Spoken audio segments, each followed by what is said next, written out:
Welcome to the Draft Deeper podcast. This is your host, Nathan Grubel. Joining me, as always, is my producer, Kevin Black, my co host, Stephen Gillespie, and joining us tonight, an incredibly special guest, a man who I haven't done a podcast with since near the end of the previous draft cycle. It's been quite a while, but at the same time, he is a busy, busy person himself. He's got a lot going on. He manages not only his own Box and One Substack slash podcast slash any type of basketball content you would want. He's also a high school coach. Everything going on in his life, yet he decided to take some time to come on and talk to us. Adam Spinella from the Box and One. How you doing, boss?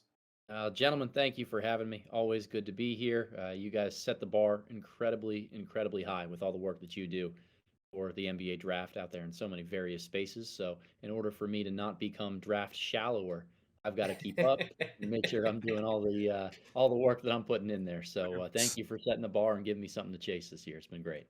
If anybody does not subscribe to the Box and One, I would highly recommend doing so. At the very least, at the very least, go follow this man on Twitter. He is always spitting insight every single day into the game of basketball. I always learn something when I read his tweets, which is a big reason why I wanted to have him on this podcast. Last year, I wanted Adam on specifically because I wanted a coach's perspective on some players, and it will be double as exciting to bring him on for this particular topic.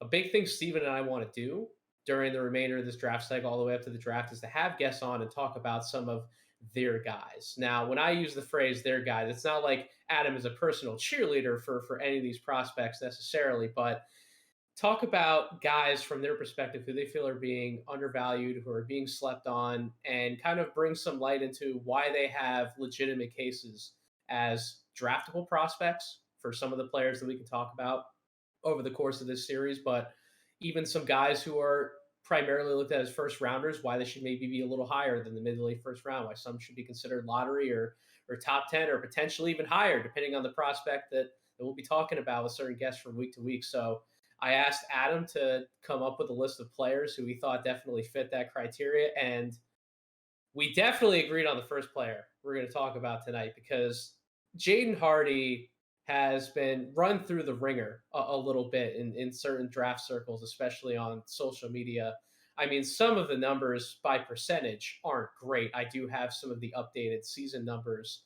The G League Ignite team just finished their season, so we have a full picture to take a look at.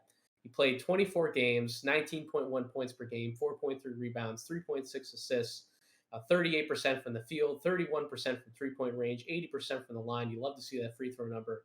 But the field goal percentage and the three-point percentage, those numbers aren't going to knock your socks off, right? And that could very well be a similar story to a number of players that we're actually going to talk about tonight, but it's about balancing the numbers versus the eye test. And Jaden Hardy, coach, I went back. I've gotten a good picture from Jaden Hardy at the start of the season. I made sure to watch some games from the middle of the season, and then I actually just got caught up today with the G League Ignite's last three games against the Kings and then two against the Warriors. He is a different player than what he was at the start of the year. And again, you've done a great job. This is why I say to follow this man on Twitter. He put up an incredible poll the other week that he even messaged me. He's like, who do you think some of these players are in the poll? And I'll let him talk about the poll specifically. But when you go from shooting even lower than those whole season percentages that we started off with, all the way up to some of the numbers that he's at now, it's the transformation that not only takes place in the box score, but also in the eye test. He's a much more confident player. He's been involved a lot more off the ball in certain actions. He's very comfortable working off handoffs, off screens. He's much more balanced when he's going up for those shots. And then we know every now and then he'll hit you with one of those crazy step backs that just makes your jaw drop. And I think he had a few of those, particularly in the few games that I watched today. He's coming away as a playmaker. Coach, what are some of the things that you've seen from his development over the course of the year, and why do you think that he's been so undervalued during this process?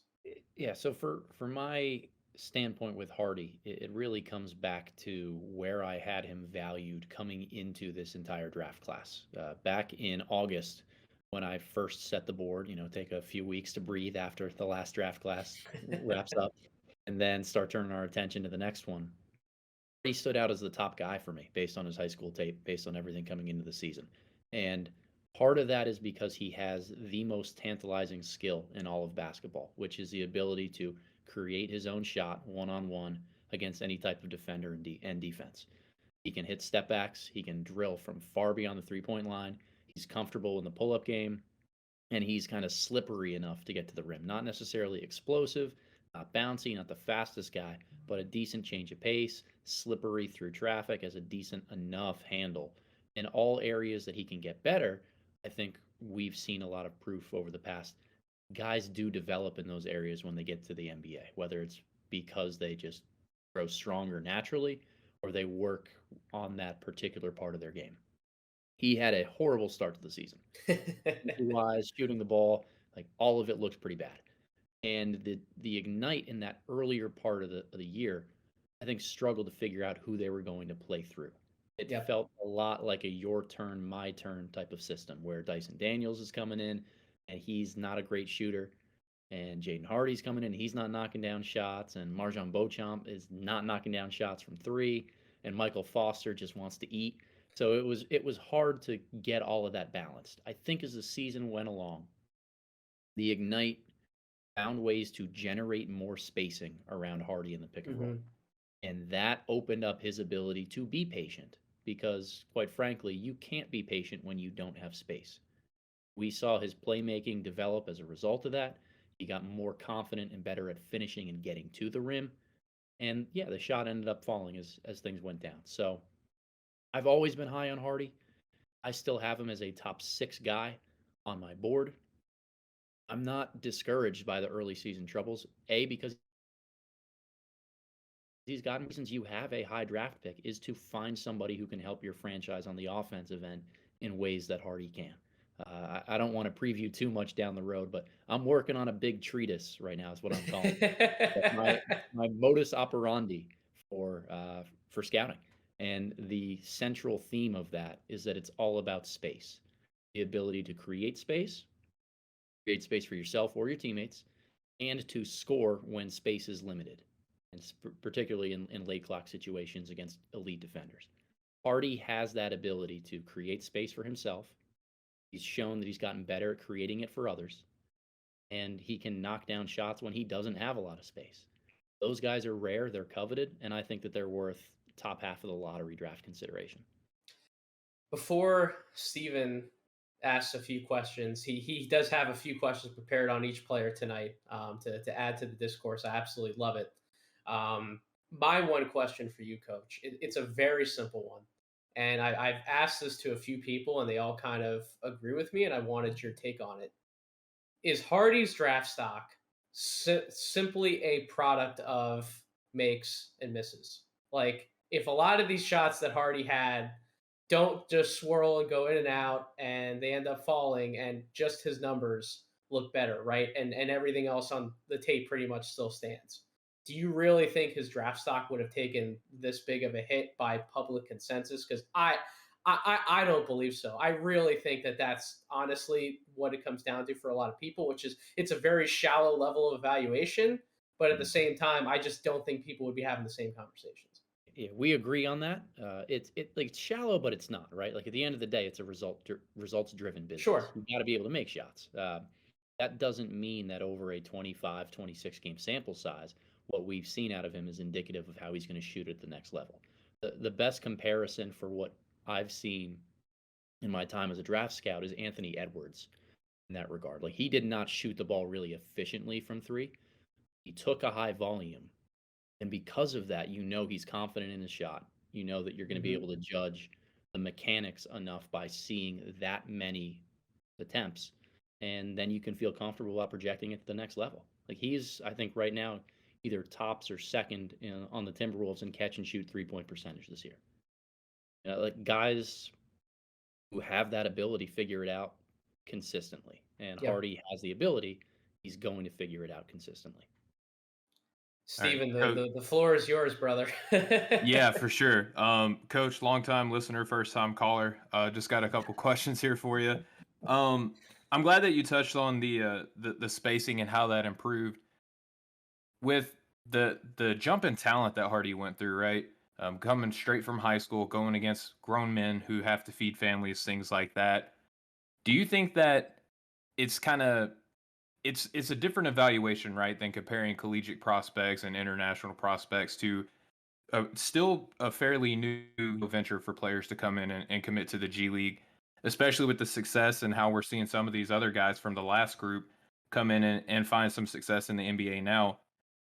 How do you think that we need to temper our evaluation process when we see guys as they initially make that first G League appearance and then grow into what we're seeing with Hardy now, right? Like he's getting more comfortable and his efficiency has grown throughout the season. How do you think that we need to, as evaluators, um, truly look at that? Well, development is never linear, right? There are ledges and there are things that people jump up into, and that's not just basketball. That's anything in life. I call those light bulb moments, right? I also teach US history. Some guys get it right away. Others, it takes like a week, 2 weeks into doing the content, and they have that light bulb moment and they figure it out. Hardy might have been a little bit slower to get there to start the season, but he has so many higher ledges to get to. And I think what we discount is we take a look at where he started and think that, okay, he's gotten better. How much left is there really to get to? How many other ledges is he going to be able to climb up? He's got a lot of room ahead of him. And the best case that's in his favor right now is seeing how Jalen Green has made another jump here in his rookie season, Yes. right? Like the work that Jalen has done to move up a level, struggle, and then figure it out and get more comfortable should be enough proof to show you guys that Hardy, yeah, he struggled initially out of the gate with the G League Ignite. He got better. That's going to happen again. He's going to Yeah. get to the NBA and he's going to more quickly figure it out than a lot of guys who came in from college. I think that's where the benefit of the G League Ignite comes in, is you've already gone through that process once. You're much more familiar with knowing how to adapt to a physical game at a higher level. That makes a lot of sense. And Coach, the last question that I have for you regarding Hardy is that a lot of folks, and myself included, to be fair, although I still remain pretty high on Hardy, I believe I have him still in my top 10, roughly around number 9 right now. I don't think that he's going to be looked at as kind of like a plus defender, right? He's undersized for a 2. Uh, I don't know ever he'll be reliable as a creator for others for a full term, right? With that being said, not being a plus defender, what areas of the floor do you think that you feel confident in him contributing to at the next level to kind of help compensate for that maybe lack of defensive ability? Yeah, I mean he's got to score it, right? Like that's how he makes up for a lot of that stuff. There are plenty of microwave scorers, guys who've either been keys on a second unit or just guys who come in and score 18 a game, 20 a game, and that's what they're out there for. And they're successful and they carve out long careers. And yes, those guys do contribute to winning. One of my pet peeves is thinking that it doesn't. You need to score in order to win games. You need guys that The do that. See, Jordan see, Cam, Clarkson. see Or Cam Thomas's evaluation last year too. yeah, Yeah. like and it's a cop out of an excuse for a lot of these guys because we think that you got to be well rounded and you got to do everything really well in order to win.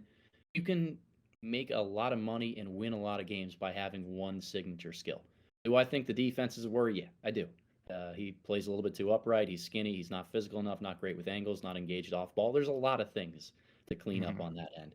But he's got a signature skill. And that in itself is going to be a good enough and important enough signature skill that he can create a career like that.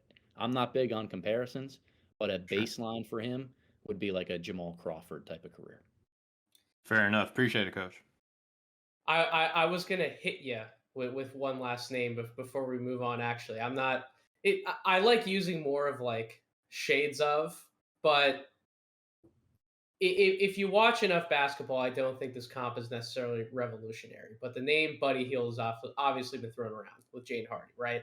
Now, I like Jaden Hardy. I think he can be better because if Buddy Hield attacks closeout and he gets downhill and he's looking to finish at the basket, I'm not as scared of Buddy Hield going up and trying to do that. Jaden Hardy is a big bodied guard in his own right, but he has already shown in the G League he is very comfortable with going into the body of somebody else and finishing through that contact. Like I actually think between the footwork as well as some of the physical traits that he has, the strength, I think he can actually be a pretty dangerous finisher. And with that, I would ask you, if I throw the name Buddy Hield at you, would you call Buddy Hield a ceiling? Would you call it a pretty good medium? Or do you think it's a baseline and you would kind of expect Hardy to come in and eventually, that's kind of like the base of what he could be? Yeah, that's tough.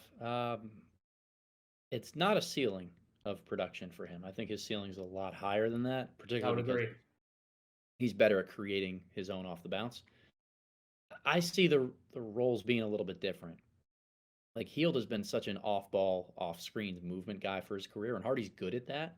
But I think he's also really good at slowing down, isolating, pick and roll stuff. Getting in the lane and making kicks for others in ways that Buddy Hield has frustratingly not done throughout what seems like it's been a 12-year career for him. It's probably only been half that, but yeah, I'm a big believer in Hardy. I see a lot of positives in his game. Love the upside, and in the words of the great philosopher Mel Kiper, be hard pressed to tell me otherwise. Speaking of somebody who is really known for their offense and has been known for his offense throughout his college career, we're going to shift gears a little bit. We're not talking about a freshman or a very young prospect. Ron Harper Jr. has been around Rutgers for quite a while. Yeah, I love the fist pump. I love that I saw the tweet from you earlier in the year, and you're like, I've always viewed Ron Harper as kind of like a top 40, top 45 kind of guy. And I'm like, Coach, this is why we connect so well on social media, man. I love that. There it is. 32 games played this year. 32 games started, obviously. 34 minutes per game. 15.8 points per game. 5.9 rebounds. Almost 2 assists. 44.2% from the field. 39.8% from three-point range. 79.5 from the free throw line. I love the fact that he sits at the shooting splits that he does based on the volume, and that he also has a 57 true shooting percentage for a guy who, yes, he has a physical build that is unlike a lot of other people in college basketball, but he's also a wing who lives around the perimeter. And if you're primarily taking a healthy amount of jump shots, those are actually excellent percentages, to be honest, especially when you consider the field goal percentage, 44, 45%. That's where you want to see these guys. 88th percentile in total offense, 93rd on spot ups, 82nd in transition. He does so many different things on the floor from the perimeter. But one of the questions I wanted to ask you, Coach, I know you're going to tell me why you like his offensive game, why you wanted to talk about him as one of your guys, quote unquote. But I want you to also touch on the defense, because this guy moves his feet on the perimeter a lot better than you would expect him to. I think he could actually be not like a great defender, but I think he could actually be more than serviceable, which is probably the pitch that you would probably give on Harper, would be that he could be like a serviceable defender in the NBA. I think actually he can be a bit better than that. And given some of the value he can provide as a jump shooter and offensive player, like, now we're starting to talk about somebody who could legitimately be slept on in this draft class. Yeah, no doubt. So I think of prospects in one of two categories, right? You're either a building block for a franchise, a guy that's always going to be on the floor in crunch time minutes, or you are a role player. You're somebody who comes in and expertly fills in the gaps around the pillars of somebody's franchise. We are going to, for the rest of this podcast, I'm sure going to talk about guys that are more on the filler, right? Like those star guys, they tend to pop out at you pretty easily. Hardy was a divisive one simply because of the efficiency of his numbers. Harper is, to me, a fantastic puzzle piece to have on your roster because he can, like you said, do so many things and do them well while being able to space the floor effectively and be a catch and shoot threat from three. And I Mm-hmm. think that's the baseline of where we're looking for guys, right? Can you be a role player that comes in, shoots the ball well? Is there one other thing you hang your hat on? And are you good at multiple things? And he check all the way down. He's a gamer. He takes Yep. big shots and he makes big shots. He wants the ball in those clutch moments, so you're going to want to trust him to be on the floor in late game situations. He is best described as, you go to the grocery store sometimes and you see those blocks of beef that they sell. Like Ron Harper Jr. is just a block of ground beef. He is a hoss, he's a load, but he can guard multiple positions. Like he should be able to guard 2 through 4 at the NBA level. Uh, a lot of people might think more 3 through 4. I think he moves, like you said, he moves his feet well enough, and he is so damn long. He has super long arms. Offensively, Yes. yeah, the shot is there. He's a strong finisher in traffic. He can mismatch post some guys. He's an adequate passer, has shown decent play out of the pick and roll. Nothing great in there, but good enough in every single area that he's just going Hmm. to figure out how to contribute on the offensive end, and that versatility to be a small ball perimeter based four or a really big bully guy that you'd have at the three is super tantalizing to me. If I'm looking to fill out a roster with a guy that I think can come in and impact winning right away, make the right plays, and just help in a lot of different areas, Ron Harper's my guy. And that's why I view him as an early second round pick. I mean, perfect definition of a mismatch, right? Like he can get by guys who are bigger than him, and anybody smaller than him is going to be able to post them up. And oh, by the way, if the defense comes over, brings a second guy to help double, he can pass out of those situations too. He actually rated out really well in post ups, including passes, not just this year, but multiple years in his career. Before Steven asks a few questions, I will say when you talk about the block of beef, I have watched Harper Jr. on film for multiple years. I not only got to see him in person multiple times this year at Rutgers, but I actually got to sit behind him on the bench. I was a little terrified. I'm not gonna. I was a little scared for my that dude. That dude could take me out back. I couldn't even touch him. He is quite the load. Very impressive prospect and physical build as a player. Go ahead, Steven. Yeah, and just one thing real quick before I ask my questions. I was sitting here just listening to the way that you guys were describing him, his build, and his style of play. I'm just sitting here thinking about like he just sounds like a bigger Eric Gordon at the next level when you talk about someone who can do a lot of different things combined with his build. But coach, one thing I wanted to ask you is that we talk sometimes, it's not that prevalent of a conversation because it's not always applicable to each draft class, but bloodlines coming into the NBA. And we see players sometimes, teams will take a swing on a guy, like even a guy like, Kenyon Martin Jr. last year is a guy that just comes to the top of my head who, probably on a production level, I hate to say didn't deserve it, but he probably wasn't as popular as a choice as someone else who has like a fuller resume, that of a Ron Harper Jr. I know it's not everything, but if you're an NBA team and you're evaluating who you want to add, how do you think that you would weigh the bloodline that he brings to an NBA organization? It's a great question. I tend to be of the mindset that nobody actually understands all that goes into being an NBA player. We see that on social media all the time with the criticism, the this or the that. Like these guys don't just start devoting their entire lives to this once they make the NBA. They've been doing it since they were in sixth, seventh, eighth grade. Hmm. For those guys who have been doing it that long, they think the NBA is going to be much of the same, and it is not. It is complete takeover of your life. If there's one advantage that somebody whose father played in the NBA or has those ties to it, right? It's that they understand a little bit better the sacrifice that goes into making your career work. And for the guys who are the top talents in the league, the lottery picks, the clear 20 point per game scores in the NBA, it's a it's a little bit different of a reality for them than it is the guys who get drafted in the second round or undrafted free agents. You got to scrap and claw in summer league. Like heart matters there, and I think Harper plays hard. I think he plays with toughness and heart in a lot of those ways. But that little bit of understanding of support from home, of seeing what his dad went through, and just knowing that helps him more than anything.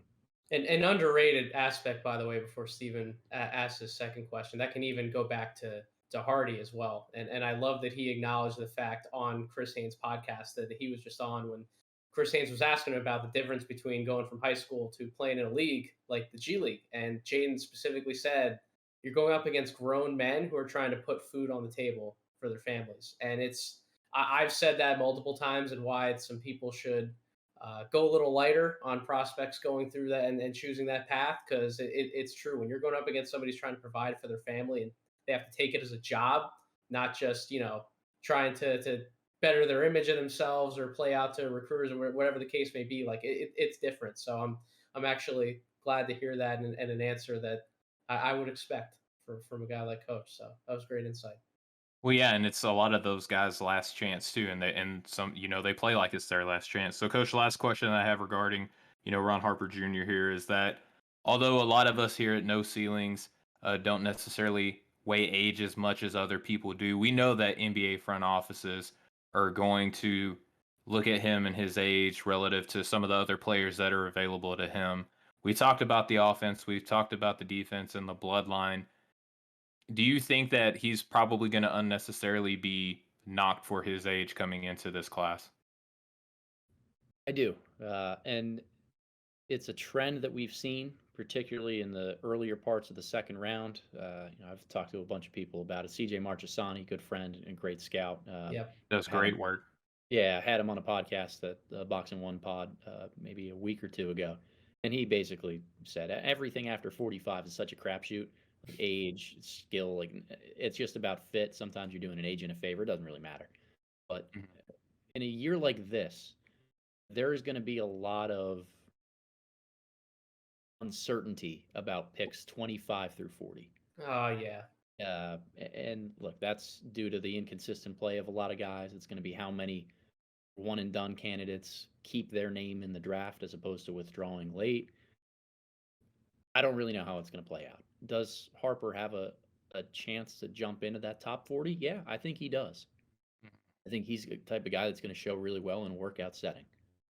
But if there are enough younger guys that just hang around and say, this is my year, I know I could go back and get better, but I probably need to leave right now, older guys get pushed down the board. It's just what happens. And I think this year is going to be a prime example of that. Fair enough. I would certainly agree, but nevertheless, Ron Harper Jr. is certainly a name to keep tabs on, especially as you just said, Coach. I mean, so many names are probably going to filter themselves out of the draft, and I have so many guys on my board just waiting to creep back into the top 60 conversation or even higher, just because of some circumstances that could play out. Speaking of guys who likely have stock in the second round, would be the last 2 point guards that we're going to talk about. We're going to start with Mike Miles out of TCU. Probably, well actually, I lied. They're both relevant. Mike Miles and TCU just lost in the round of 32. The other prospect that we're going to talk about will actually be playing in the Sweet 16. Will be awesome to get another look at him. But Mike Miles has had two really standout seasons at TCU up to this point. If anybody hasn't paid enough attention to that program to see Miles enough, I would implore you to go watch some of his film before you really start getting ready for the rest of the draft process here. But to kind of give you an idea of Mike Miles' sophomore year, 31 games played, 31 games started, 33.4 minutes per game, 15.4 points per game, 3.5 rebounds, 3.8 assists. Here, Coach is ready for this one. He's ready to hear some of these shooting percentages and Oh exactly what we're boy. going to talk about. He's ready. 38% from the field, 29.5 from three, 75.9 from the free throw line, 15.1 PER, and not the prettiest 48.2 true shooting percentage. And we could go through some of the synergy percentiles, but a lot of them outside of his isolation scoring ability, which I know Coach is going to touch on. They're going to tell the same story. And he's another guy who it's really about how do you weigh the numbers versus the eye test. Because when you flip on a TCU game, even if you're just going back and watching the two games that they just played in the tournament, right? First game against Seton Hall, he had a great offensive output. Second game against Arizona, he was 5 of 20 from the field, right? You can try to tell two different tales depending on the numbers, but really it all comes back to the same thing. And I know Coach appreciates this as well, and I know that he abides by a similar philosophy. It's not only about makes and misses, similar to what we talked about with Hardy, right? It's about can you create the advantages? How do you look when you're trying to create those advantages? What does it look like on the film? And do you think that this player is comfortable enough to ultimately do it at the next level? And a lot of what Mike Miles does on a game to game basis, I can tell from the eye test, it's going to translate. The fact that he can get to literally any spot that he wants to on the floor, he bends defenses at times to his will, despite him being a small guard because of his speed, because of his burst. it's a reason why I should probably continue to keep moving Kennedy Chandler a little bit back up my board as well, because you could tell a very similar story with his game. But Mike Miles is always a threat to the defense because of everything that he brings to the table on offense, and it's a very tough battle to weigh. How much do you think his game is ultimately going to translate? Because do you think he's going to be able to be a starting point guard in the league? Do you think that he is better having the ball in his hands and volume? Do you think he's going to be much better next to like a bigger initiator? But that's even a rare circumstance because how many of those guys actually are there in the NBA? I've had so much of a tough time going back and forth with somebody like Miles, and I know Richard Stamen, Mavs draft, who we had on, was also a big Mike Miles guy. He made his case, but I want to hear your case for him, Coach, because like I said, you're one of the most trusted minds in the space. I want your opinion.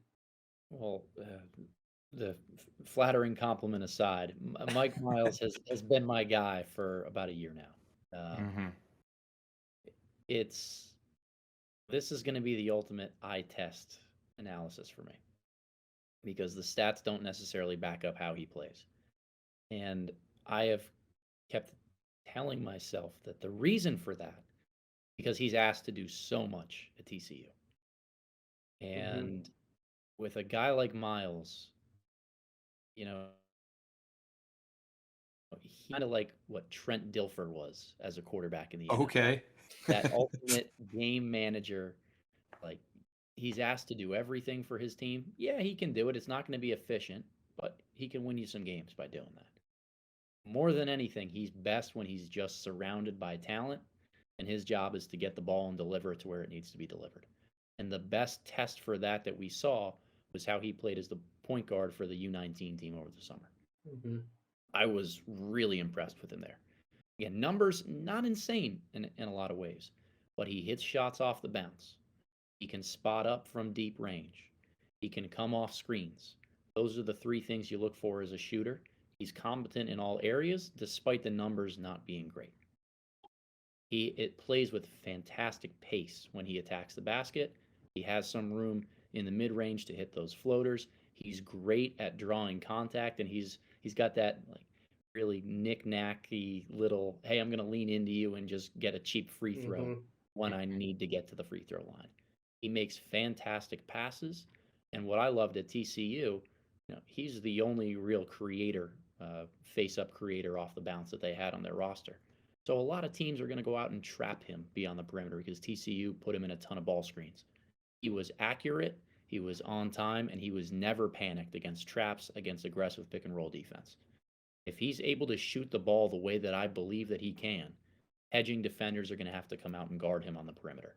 And that's where that instant impact, that quick decision making, the processing speed that he has to understand the defensive coverage, get rid of the basketball, and just involve guys and be someone that moves it around the perimeter, that skill pops more in the NBA when there's other talent around you than it does in college when your team's relying on you to be the guy. And I keep saying the reason his numbers are inefficient or not quite where you would think they should be for a top 40 draft prospect is because he's not surrounded by those types of guys at TCU. We've seen Hmm. good individual performances from guys. He has enough shooting around him to make some kickouts, but no other playmakers, and it is a very pick and roll centric attack around him. He needs to have that burden alleviated a little bit. I think, Nathan, you're spot on. Put him with a wing creator. Have him be someone who spots up, maybe runs the second unit a little bit more, but is also not just pick and roll, pick and roll, pick and roll every time. He pops in that setting, and I'm this is the one I'm going down with the ship on if it does end up sinking. I am I am not a shot doctor, and maybe I'm putting you a little bit on the spot with this Good. question Let's before I do know it. Steven has a few questions, but what what do you think is the biggest thing behind Mike Miles being so much better of an off the dribble shooter versus a catch and shoot? Because when he tries to, shoot from the corners off the catch, I don't know if it's that he's not shot ready. I don't hate his shot preparation, but it always seems like it's either going a little bit over the top or it's to the right, or it just always seems like his shot off the catch is more off. What if have you noticed anything specific? Do you have any reason for it? Yeah, I haven't. I haven't yet. Now, I have not gone back and sat down and watched every single rep on Synergy and looked for those, trends and patterns that I typically do when I'm finally ready to go through a scouting report. But I've also seen him make a lot of really pretty ones from deep Yes. range with hands in his Yes. face, and on those makes, his form is consistent. Hmm. What I look at when evaluating shooting form isn't just is he consistent on every single attempt that he has. Is he consistent on his makes? Because if he's at least that, you can work on that natural base of saying we need to get rid of all the other stuff, but you already know how to do it the right way. Hmm. And that is so much easier than having to rebuild somebody's shot top to bottom, right? Like I'm thinking about a guy like Bryce McGowan's, who similarly is below 30% from three. Oh no! Don't trash my boy. Don't do I it, didn't Adam. pay him to Don't do say it. it, Nathan. I didn't pay him to say it. I, Don't I, do it. I like him, but the shot is all over the place. And as I'm sitting here tonight, I'm finishing up the scouting report on him. His step back is very inconsistent. His footwork is not the same every single time. He doesn't get enough lift on his shot. Sometimes it's in front of his face, sometimes it's low, sometimes it's a little bit off to the left side. He is horrible going to his left off the dribble. That is a trend with Bryce McGowan's, right? When you watch all of the reps, you try to see, is it something consistent to fix? Is there something consistent across all of his makes and then his misses are different? Or is it just crazy mixed in there? Miles is consistent on his makes, and that is a much better starting point for me than somebody who's really just got a lot of different form issues that you got to try to filter through. Excellent answer. So, Coach, uh, we hear that size is discussed a lot whenever we see how players like an aforementioned Kennedy Chandler, and obviously we're talking about Mike Miles. He has a lot of great skills at the college level, and we know that he can penetrate. We know that he can pass, especially when there's pressure, in front of him. We trust him in pick and roll, even though that his numbers aren't the best. We know that he can. He projects that he should be able to play well off of another playmaker and be a fine shooter. With the size, though, translating to the next level, are there any areas of his game that you think are going to kind of fall to the wayside a little bit? Like some of the things that he's able to get away with now that he's going to have to say, you know what, I need to kind of abandon ship on this and maybe kind of polish up another set of skills? I think this is a stock answer for anybody who's a 6'1" lead guard, but it's leaning away from physical layup attempts and going more towards floaters and runners and living in that 6 to 8 foot range. Um, Another thing that's just big on guys around his size is defensive end, right? You think that in the postseason, those are guys that get mismatch hunted. They struggle in switching schemes or in teams that force switches on them because they're gonna have to fight in the post. Miles is built like a fullback in the Yes. sense that he's really strong, where I Yep. have less of a worry about him than other guys his size. He's also really, really quick. And he uses that quickness not just to beat guys to spots, but to get there and kind of puff his chest out a little bit. And because he has that strong chest, bigger drivers that are going to try to face up, go at him, he can stonewall a little bit. I don't worry as much about him defensively as other smaller guards just because he has the great combination of strength and quickness. I think offensively, he's got to be more consistent from three, and he's got to really shy away from trying to draw contact on every single drive because he can get a little bit trigger happy on diving into people's chests and trying to get to the free throw line.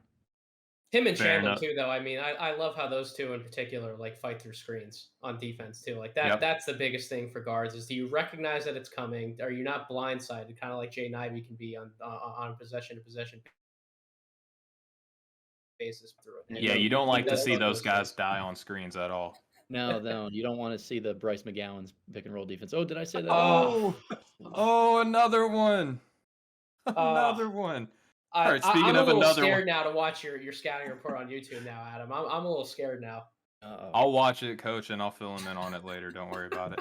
All right, speaking of another one, I got one more question on Mike Miles here. Just real quick, I'm gonna put you on the spot. When you watch him play, do you look at him and say, "I could see him playing really well on X team, like at the next level"? Is there a scheme or a system that you think is kind of tailor made to his ability? I'm sure there is. You know, I think he would be a damn good backup point guard in Phoenix. Mm. I think that learning some tricks of the trade from a guy like Chris Paul goes a long way for an undersized guard, but the the rim rolling prowess of a guy like Aiton, the commitment to floor spacing and shooters that they have around him, and having somebody like Booker who can take the ball and be that late clock Hmm. isolation scorer and take that load off of Miles' shoulders, I think would be a great pairing. Uh, whether the Suns could or would want to pull that off, who knows? But that's I've really liked how all of these guards have come in and played in Chris Paul's absence in Phoenix. Something about their scheme and what they're doing makes pick and roll point guards pop. Sure. And Nathan, we heard a destination that wasn't Golden State or Denver as a place where a prospect can go. So I mean, coach has shown his weight worth in gold right now. The good NBA teams using a second round pick on a surefire backup point guard probably for years to come. More teams should do it, but that's a podcast topic for a different day because I Hmm. could rant on that one for hours. But the last guy we're going to talk about, and Coach, I've told you multiple times. I told you on Twitter when we were talking about the show going back and forth. I told you before we started recording this podcast, I need the Caleb Love sales pitch. And it's funny that I need it because before his freshman year, he was one of the guards who I actually got to watch the most high school tape on for as far as the guards are concerned. And I really liked a lot of what he could possibly bring to the table. And some of those strengths that he showcased in the high school tape, he's shown in North Carolina. Not as much during his bumpy freshman year, but in his sophomore year, he's had some really standout shooting performances against really good teams, like Duke, for example. But he's just so inconsistent. And I can't quite put my finger on why he's so inconsistent because he will go do the exact same things in one game and he'll drop like 25 plus points and he'll look incredible doing so, pulling up from parking lot range, spotting up out of the corners, cutting to the basket, and then defensively he'll hold his own. But then like 2 games later, he'll just like absolutely disappear. And it will have to be the RJ Davis show, similar to exactly how it was against Baylor in the round of 32. And it's not just because that's a recent tournament game that we all watched. These last 2 years have been exactly that story for Caleb Love. And maybe you'll be able to shed some light on why you think those inconsistencies exist. I won't necessarily waste my time going through a lot of the shooting splits, although he does still shoot 37.3% from 3 point range and 87% from the line. Very good indicators that will translate to the NBA. I'm not worried about the shot and whether he can make a lot of those same shots. If a team's drafting him to live up to the promise that he once had as a freshman coming into North Carolina, you would have to figure some of the consistency issues would have to iron themselves out. So why have you remained on the Caleb Love train? Why do you continue to spread positivity about him? What do you see and what do you like about him that could translate to the next level? I'm going to speak to the inconsistency because I think that's the biggest part of this. I know you guys say no ceilings, but I'll give you a floor and a ceiling. So, Okay. we'll go a little bit right now. So his floor ends up being the frustrating Carson Edwards for the Boston Celtics type of guy.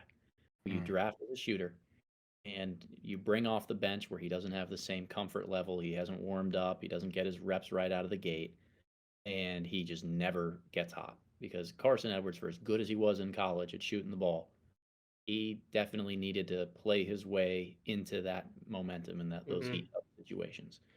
He did not have the luxury in the NBA, and that's why he's shipped off from the Boston Celtics before his rookie contract expires.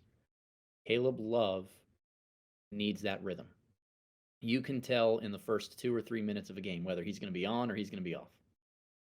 Uh, but one of the reasons I'm not as worried and why I see his ceiling being maybe even closer to, and this might be a stretch a little bit, a Seth Curry. Boom.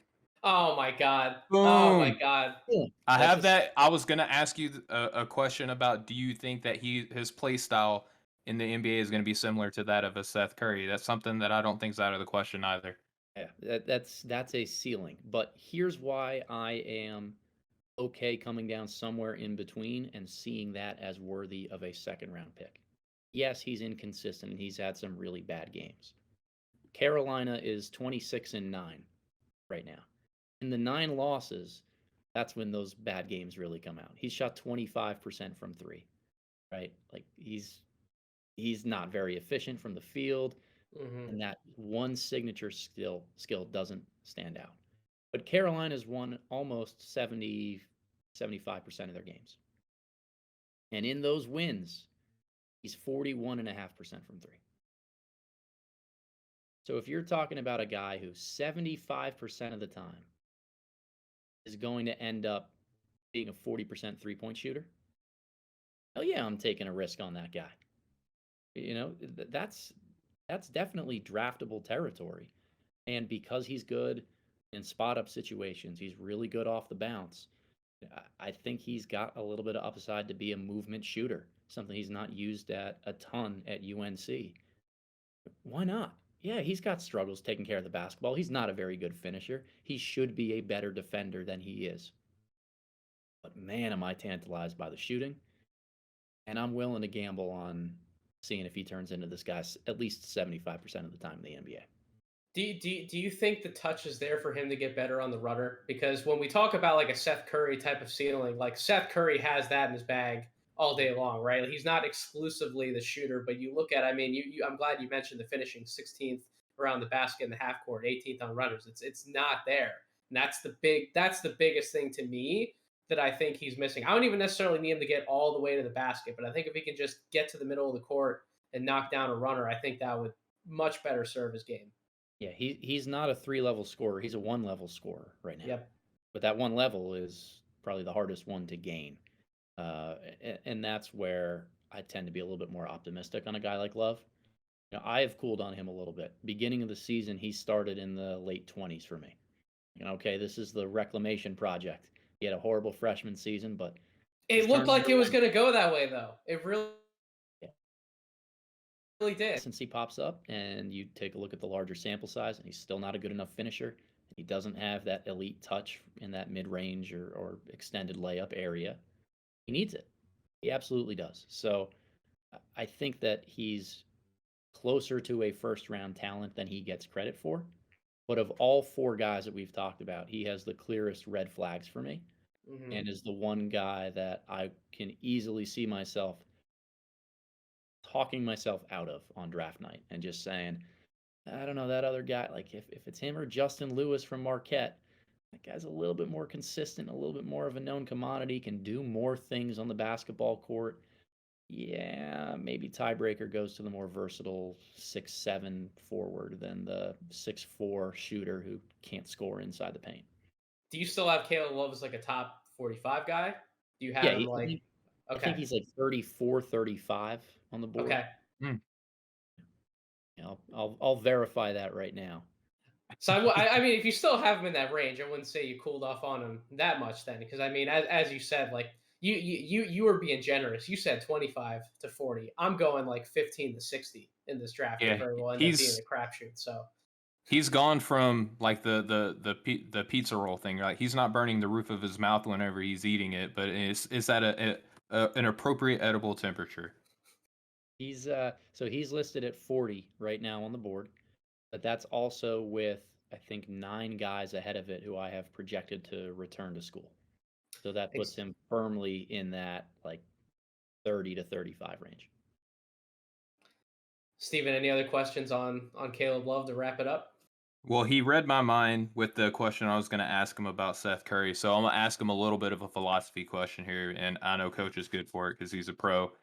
When you're talking about drafting a guy in the second round, even late first, but, you know, we're talking about kind of a consensus second round draft pick now.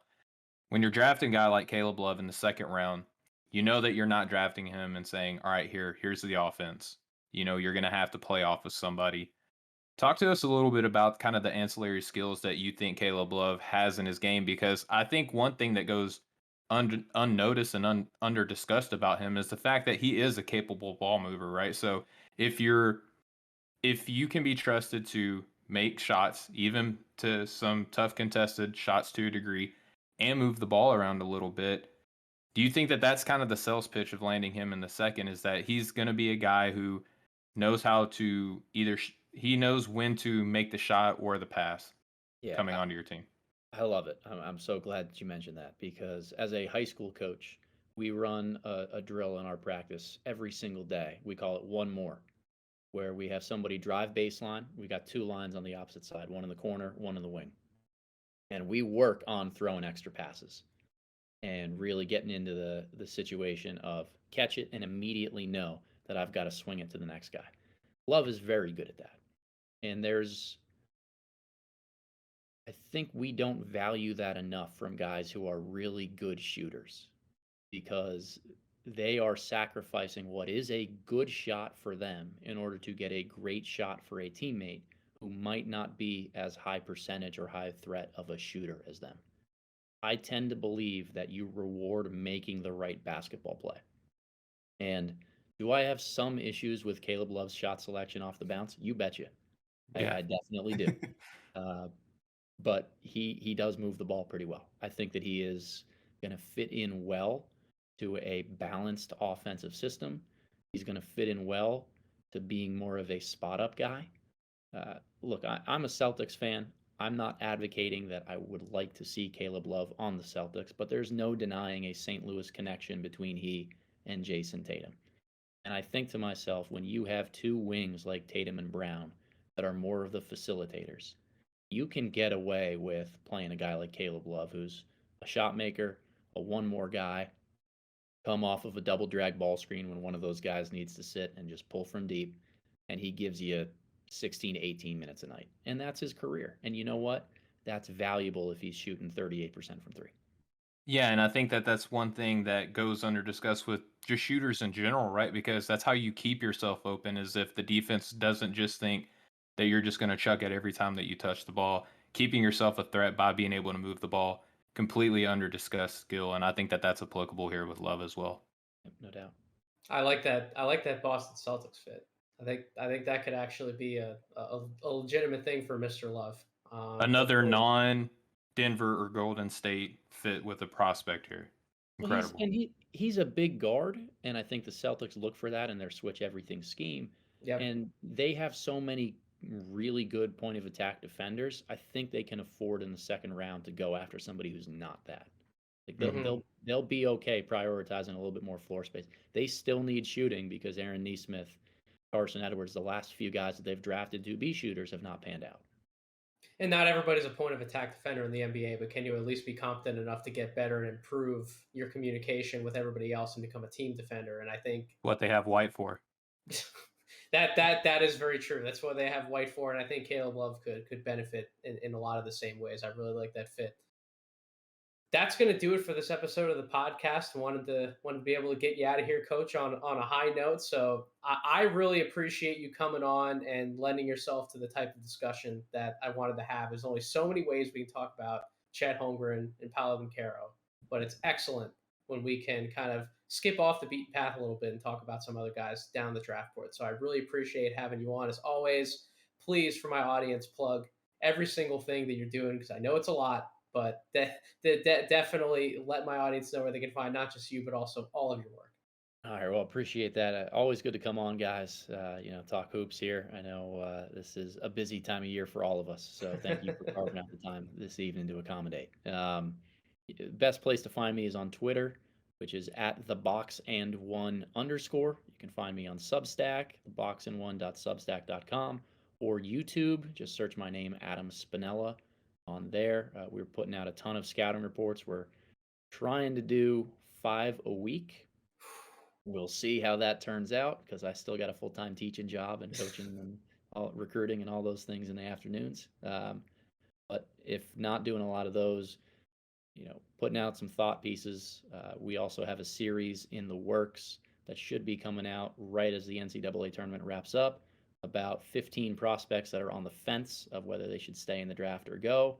That's 80% written at this point. And then the big treatise, as I've been calling it, on kind of the draft manifesto and the thoughts of Adam Spinella. So again, be on the lookout for some of those. But more than anything, you two and your entire team, please don't drown me out in draft coverage. You guys do so much and so much great work that it's again, you set the bar and just keep forcing me to try to keep up.